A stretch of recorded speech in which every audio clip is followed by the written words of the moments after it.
اسی طریقے سے جب عوامی نیشنل پارٹی سے رابطہ کیا گیا، انہوں نے بھی یہی کہا کہ ہمارا کیس تو تحریک انصاف کے خلاف ہے، آپ ہمارے ساتھ بات کرنے کی کیوں بات کرتے ہیں، ہم آپ کے ساتھ اکٹھے کیسے چل سکتے ہیں، ہم تو آپ کے خلاف احتجاج کرنا چاہتے ہیں، اگر آپ کے ساتھ مل کے احتجاج کریں گے تو آپ کے خلاف کیسے احتجاج کر سکیں گے، یہ عوامی نیشنل پارٹی نے کہہ دیا۔ پھر کل آفتاب شیرپاؤ کے پاس گئے، پاکستان تحریک انصاف کے رہنما، جو ان کی سیاسی پولیٹیکل کمیٹی ہے، وہاں پہ بھی ناظرین اچانک سے ایک غیر متوقع صورتحال کا سامنا کرنا پڑا تحریک انصاف کے ڈیلیگیشن کو، تحریک انصاف کی وفد کو، جب بزرگ رہنما آفتاب شیرپاؤ صاحب نے، جو کہ ماضی میں خیبر پختونخوا کے وزیر رہ چکے ہیں، انہوں نے بڑے شدید الفاظ میں، بڑے سخت لب و لہجوں کے ساتھ اپنا جو ان کا موقف تھا دھاندلی کے حوالے سے وہ پی ٹی آئی کی ڈیلیگیشن کے سامنے رکھا۔ انہوں نے کہا کہ میرے تو تحفظات یہ ہیں کہ ہمیں ہروایا گیا خیبر پختونخوا میں، آپ جیتے ہیں، آپ کہہ رہے ہیں کہ خیبر پختونخوا میں الیکشن صاف شفاف ہوا ہے، ہم کہتے ہیں کہ الیکشن خیبر پختونخوا میں صاف شفاف نہیں ہوا، تو بتائیں کیسے اکٹھا چلیں گے۔ تو یہ وہاں سے واپس تو آئے، اور لیکن ان کا جو مقدمہ ہے، جن جن سیاسی جماعتوں کے پاس گئے ہیں وہ سارے یہ کہہ رہے ہیں کہ ہمارا تو مقدمہ یہ کہ خیبر پختونخوا میں دھاندلی ہوئی ہے، آپ یہ کہتے ہیں کہ خیبر پختونخوا میں نہیں ہوئی، آپ کہتے ہیں پنجاب میں دھاندلی ہوئی ہے۔ اب ناظرین معاملات کیسے چلیں گے، کیسے آگے بڑھیں گے، آپ خود فیصلہ کر لیں۔ اب جو میں نے تھم نیل پہ پہلی خبر کا ذکر کیا کہ عمران خان اور اسٹیبلشمنٹ کو بڑی آفر کروا دی گئی، تو پہلے اسٹیبلشمنٹ والی آفر پہ آ جاتے ہیں، اس پر بات کر کے کہ اسٹیبلشمنٹ کو کیا آفر ہوئی ہے۔ ناظرین آپ کو پتہ ہے جب تحریک انصاف 2018 میں اقتدار میں تھی تو تحریک انصاف کی طرف سے ایک ہی رٹ، ایک ہی بیان ہوتا تھا کہ حکومت، وزیر اعظم اور ادارے ایک پیج پہ ہیں۔ یہ ہر اسٹیٹمنٹ میں تمام حکومتی ترجمان، تمام وفاقی وزراء یہی رٹا رٹایا جو سبق ہے، جملہ ہے کہا کرتے تھے۔ لیکن اس کے بعد ناظرین آپ یہ دیکھیں کہ اب کوئی ایسا اسٹیٹمنٹ نہیں آتا، بلکہ 9 مئی کا جو واقعہ ہوا، 9 مئی سے پہلے جو لانگ مارچ کیا گیا آرمی چیف کی تعیناتی سے پہلے، اس کے بعد آپ یہ دیکھیں کہ کئی مرتبہ پاکستان تحریک انصاف نے مذاکرات کی پیشکش کی، ملاقات کرنے کی کوشش کی، لیکن نہ ملاقات ہو سکی اسٹیبلشمنٹ کے سربراہ کے ساتھ، نہ مذاکرات شروع ہو سکے۔ انڈائریکٹلی کسی نے جا کے رابطہ کیا، کسی ریٹائرڈ فوجی نے، وہ الگ بات ہے، لیکن آج بھی پاکستان تحریک انصاف جو ہے وہ اسٹیبلشمنٹ کے ساتھ مذاکرات کے لیے تیار ہے۔ رؤف حسن صاحب نے رات انٹرویو میں کہا کہ ہم تو چاہتے ہیں اسٹیبلشمنٹ کے ساتھ مذاکرات ہوں، بات آگے بڑھے، اس میں کوئی مذاکرہ نہیں بلکہ بات ہونی چاہیے۔ لیکن ناظرین اب یہ ہوا ہے کہ اس سے ایک قدم آگے بات گئی ہے، جو اسٹیبلشمنٹ کو آفر کی گئی ہے، بلکہ اسٹیبلشمنٹ کو نہیں تمام سیاسی جماعتوں کو آفر کی گئی، لیکن جو سینٹر پوائنٹ ہے یا جو ٹارگٹ ہے وہ اسٹیبلشمنٹ ہے، جو ڈیولپمنٹ ہوئی ہے۔ علی محمد خان صاحب گئے ہیں اڈیالہ جیل میں، جا کے ملاقات کر کے آئے، ملاقات کر کے انہوں نے آ کے ایک ٹویٹ کیا ہے۔ علی محمد خان صاحب غالباً علی محمد خان صاحب یہ کہہ رہے ہیں کہ میری خان صاحب کے ساتھ ملاقات ہوئی، خان صاحب بڑے اچھے لگ رہے تھے، حشاش بشاش رکھ رہے تھے، بڑے تندرست اور توانا لگ رہے تھے، لیکن ساتھ میں انہوں نے کہا کہ بانی تحریک انصاف نے مجھے یہ کہا ہے کہ ہم حکومت میں آ کے جو فتح مکہ کا ماڈل ہے اس پہ چلیں گے، اس کو انٹروڈیوس کروائیں گے۔ اب ناظرین فتح مکہ کا ماڈل کیا ہے؟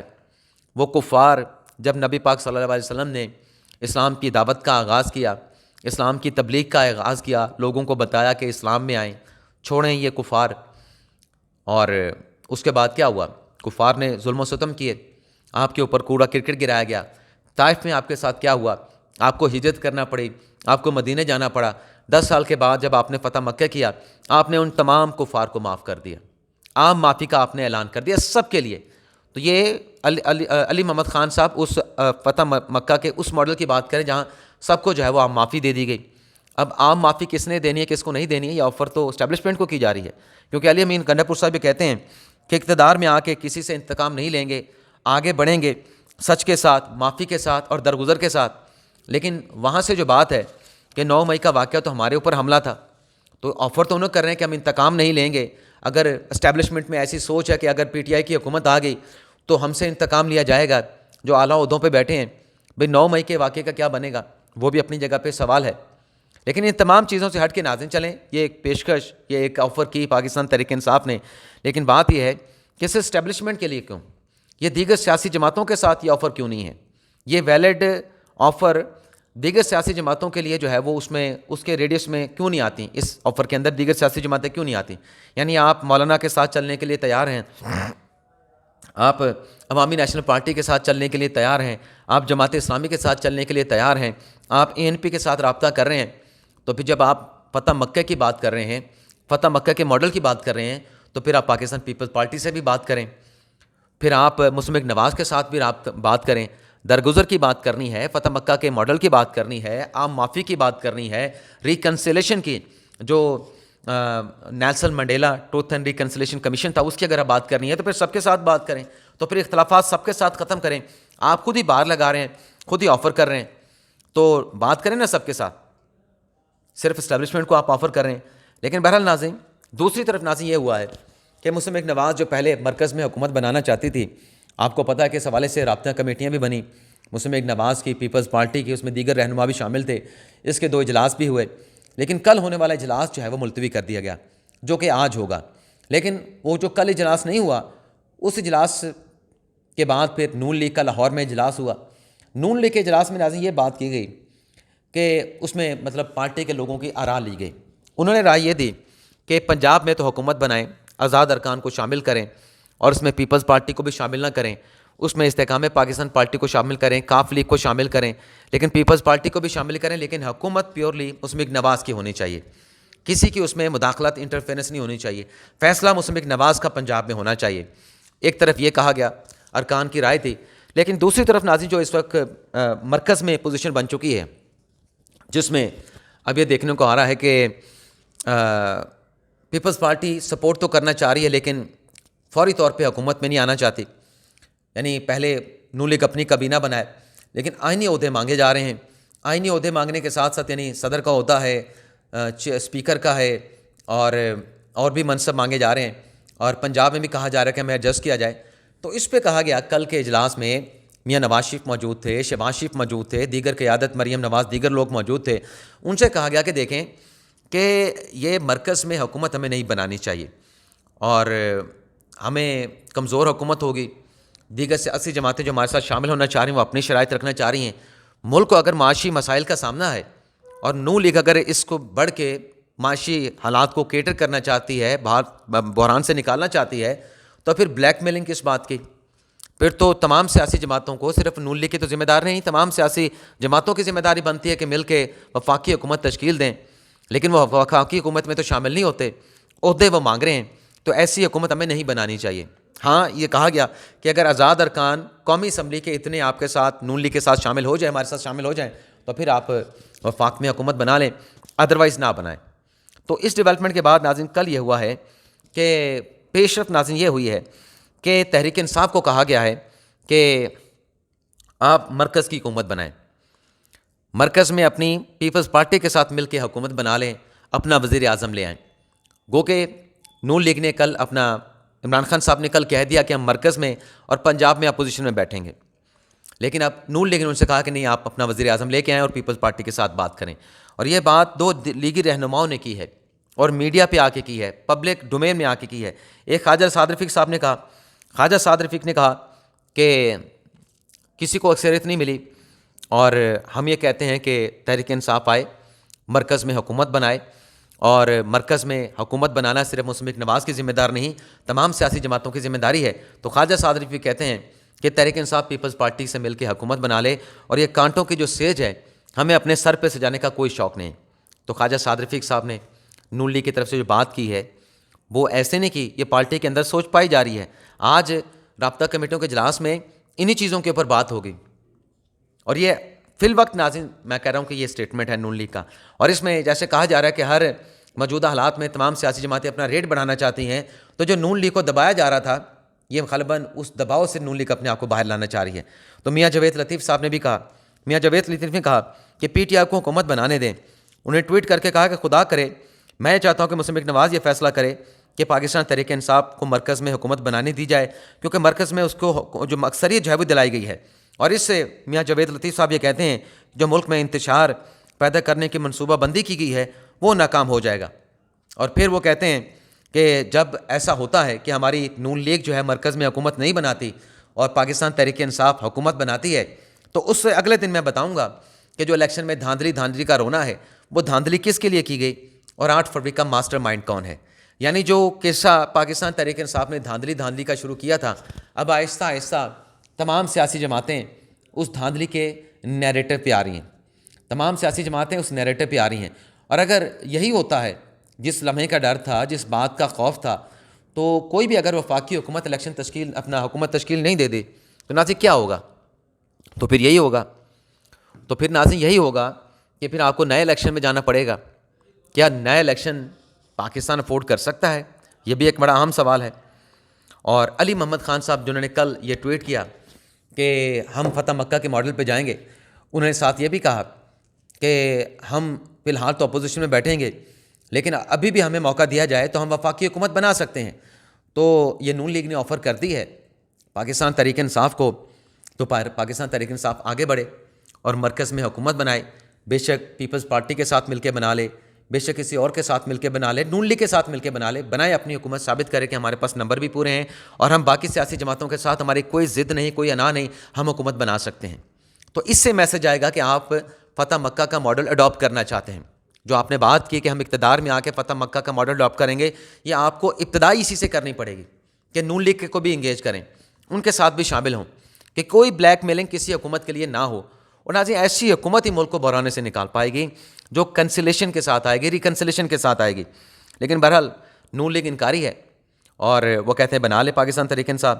لیکن اگر ہمیں بنانا ہے، ہم اگر حکومت بناتے ہیں تو پھر ٹرمز بھی ہماری ہوں گی، شرائط بھی ہماری ہوں گی، ہم سب کے ساتھ چلیں گے. لیکن یہ نہیں ہوگا کہ فلاں ہمیں دے دیں، فلاں ہمیں دے دیں، سب کو ہمارے ساتھ بیٹھنا پڑے گا.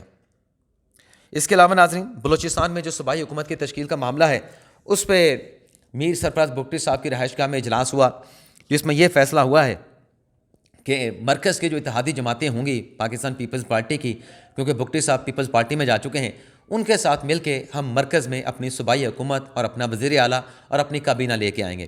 تو یہ بھی ناظرین ڈیولپمنٹ ہوئی ہے. اس کے علاوہ آج جو وفاقی حکومت کی تشکیل کی رابطہ کمیٹیوں کا اجلاس ہے وہ بھی ہونا ہے. اس میں بھی دیکھیں کیا ہوتا ہے. تحریک انصاف نے ملک بھر میں احتجاج کی کال دے رکھی ہے، اس احتجاج کی کال کا کیا ہوتا ہے. تو جو بھی ڈیولپمنٹس ہوگی، ہیپننگس ہوں گی، نیکسٹ ویلاگ میں آپ کے ساتھ ان کی ڈیٹیل شیئر کریں گے. اجازت چاہتے ہیں ناظرین، اللہ حافظ.